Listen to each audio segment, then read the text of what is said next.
தமிழகத்தில் ஆண்டுதோறும் பொறியியல் படிப்பை முடித்த 1 லட்சம் பேர் உள்பட சுமார் 3 லட்சம் பட்டதாரிகள் வெளிவருகின்றனர். அவர்களில் பெரும்பாலானோருக்கு வேலை கிடைப்பதில்லை என்பதால் வேலைவாய்ப்பற்ற இளைஞர்களின் எண்ணிக்கை கணிசமாக உயர்ந்து வருகிறது. இந்த நிலையில் ஜப்பானிய மொழி தெரிந்தால் எளிதில் வேலைவாய்ப்பை பெற முடியும் என்கிறார் சென்னையில் அமைந்துள்ள ஜப்பானிய மொழிக்கான பயிற்சி மையத்தின் இயக்குனர் அனுராதா. அங்கே யங்ஸ்டர்ஸோட பாப்புலேஷன் ரொம்ப கம்மியாக இருக்குது. முதியோரோட பாப்புலேஷன் தான் அதிகமாக இருக்குது. அதனால் வேறு இன்ஜினியரிங் லெவலான வேலை வாய்ப்புகளுக்கு அவங்கக்கிட்ட ஆட்கள் இல்லாததால் இங்கேருந்து நிறைய பேரை ட்ரெயின் பண்ணி ஜாப்பனீஸ் மொழியும் ட்ரெயின் பண்ணி ஜப்பானுக்கு வேலைக்கு கூட்டிகிட்டு போகிறாங்க. தமிழகத்தில் மட்டும் சுமார் 577 ஜப்பானிய நிறுவனங்கள் உள்ளன. இவற்றில் ஜப்பானிய மொழி தெரிந்த இளைஞர்களுக்கே வேலைவாய்ப்பில் முன்னுரிமை அளிக்கப்படுகிறது. மேலும் உரிய பயிற்சிகளை பெற்ற பின்னர் ஜப்பான் நாட்டிற்கு சென்று அங்கேயே தங்கி பணியாற்றவும் ஏராளமான வாய்ப்புகள் இருப்பதாக தெரிவிக்கிறார் அனுராதா. ஜப்பானில் ஆட்டோமொபைல் இண்டஸ்ட்ரி தான் ரொம்ப பெரிய இண்டஸ்ட்ரி.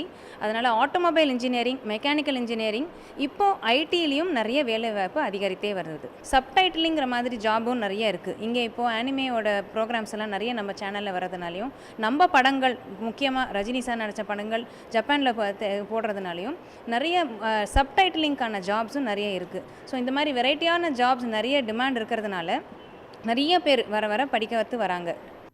சென்னை உள்பட பல்வேறு இடங்களில் செயல்பட்டு வரும் தனியார் பயிற்சி மையங்களில் சேர்ந்தால் ஒருவர் ஜப்பானிய மொழியை 6 மாத காலத்தில் கற்க முடியும். இதற்கு சுமார் 60,000 ரூபாய் செலவாகும்.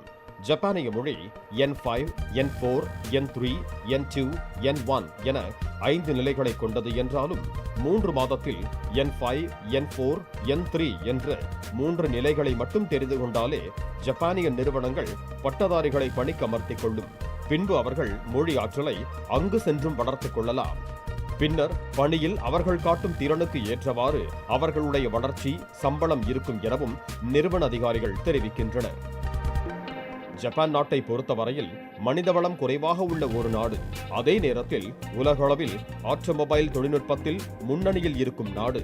இதனால் அந்நாட்டின் தொழிற்சாலைகளுக்கு பொறியாளர்களும் தொழிலாளர்களும் பெரும் எண்ணிக்கையில் தேவைப்படுவதால் ஜப்பானிய மொழி தெரிந்தவர்களுக்கு வாய்ப்புகள் கொட்டி கிடக்கின்றன.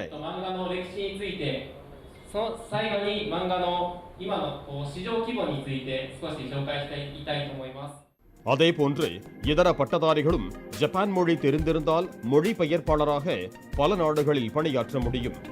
ஜப்பானிய மொழி தெரியும் என்பதாலேயே நேர்காணலில் தனக்கு முன்னுரிமை வழங்கப்பட்டு தற்போது ஒரு பெரிய தனியார் நிறுவனத்தில் பணியாற்ற தேர்வாகி உள்ளதாக குறிப்பிடுகிறார் சென்னையை சேர்ந்த அசோக். இன்டர்வியூ அப்போ என் கூட நிறைய பேர் அதை சேம் குவாலிஃபிகேஷனுக்காக நிறைய பேர் வந்தாங்க. ஸோ எனக்கு ஜாப்பனீஸ் இருந்ததுனால நான் அவங்களோட கன்வே பண்ணுறது ஈஸியாக இருந்தனால ஸோ எனக்கு செலக்ட் ஆகிறதுக்கான சான்ஸ் அதிகமாக இருந்துச்சு. ஸோ அதனால் நான் யமஹாவில் செலக்ட் ஆனேன். ஸோ நெக்ஸ்ட் வீக் நான் ஜப்பான் போகிறேன்.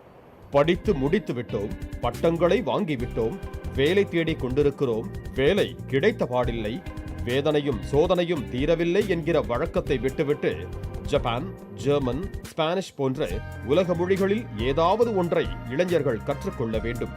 இவ்வாறு கற்றுக்கொண்டால் உள்ளூர் மொழி தெரிந்தவர் என்ற அடிப்படையில் எளிதாக பல்வேறு வெளிநாட்டு நிறுவனங்களில் வேலை வாய்ப்புகளை பெற்று இளைஞர்கள் தங்கள் வாழ்க்கையை மேம்படுத்திக் கொள்ள முடியும் என்பதே கல்வியாளர்கள் மற்றும் மொழி ஆர்வலர்களின் ஆலோசனையாக உள்ளது. பாலிமர் செய்திகளுக்காக ஒளிப்பதிவாளர் சரவணனுடன் செய்தியாளர் ராஜேஷ்குமார்.